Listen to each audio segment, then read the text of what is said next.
Today, for a change from the Yonkers Statesman, we feature the front page of the New York Herald, October 18th, 1916.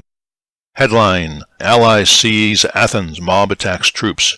As soon as the news that the Allied sailors had been landed at Piraeus and had entered Athens spread through the capital, its streets swarmed with Greeks frantically cheering King Constantine and chanting the Greek national anthem. Great crowds marched through the streets, thousands gathering in the neighborhood of the post office square.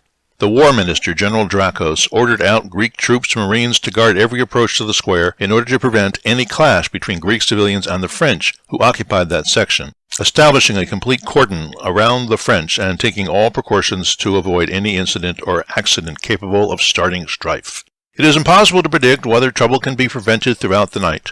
The Greek government is fully alive to the fact that Greece's fate hangs on the prevention of further measures on the part of the French commander. Earlier in the day, a review by King Constantine of the sailors belonging to the vessels of the Greek navy which were taken by the Entente allies was made the occasion of an immense royalist demonstration, crowds parading the streets hauling life-size portraits of the sovereign and wildly cheering for the monarch. Headline: Baker's slur on heroes is condemned.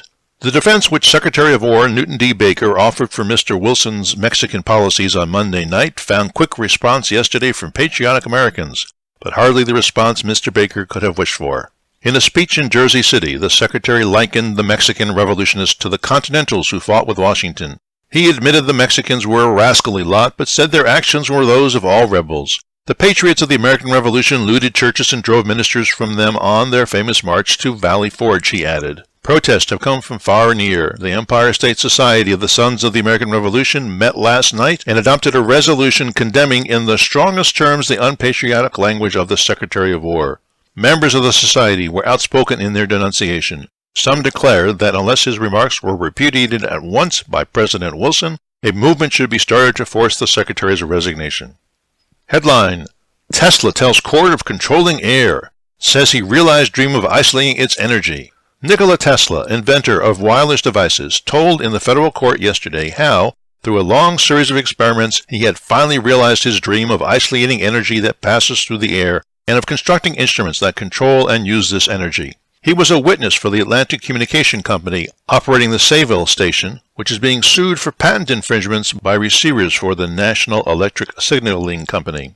Tesla's first patent hearing on wireless telegraphy, he stated, was granted in 1891. His first experiments were conducted in Liberty Street, he asserted, and his later ones in a laboratory at Center and Grand Streets. A fire in the Center Street building destroyed much valuable apparatus, but drawings and charts Tesla was able to save from the blaze were admitted to the court record yesterday.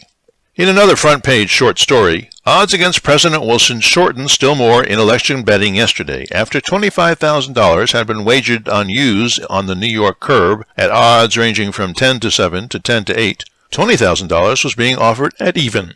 And that's the news in Yonkers 100 years ago today.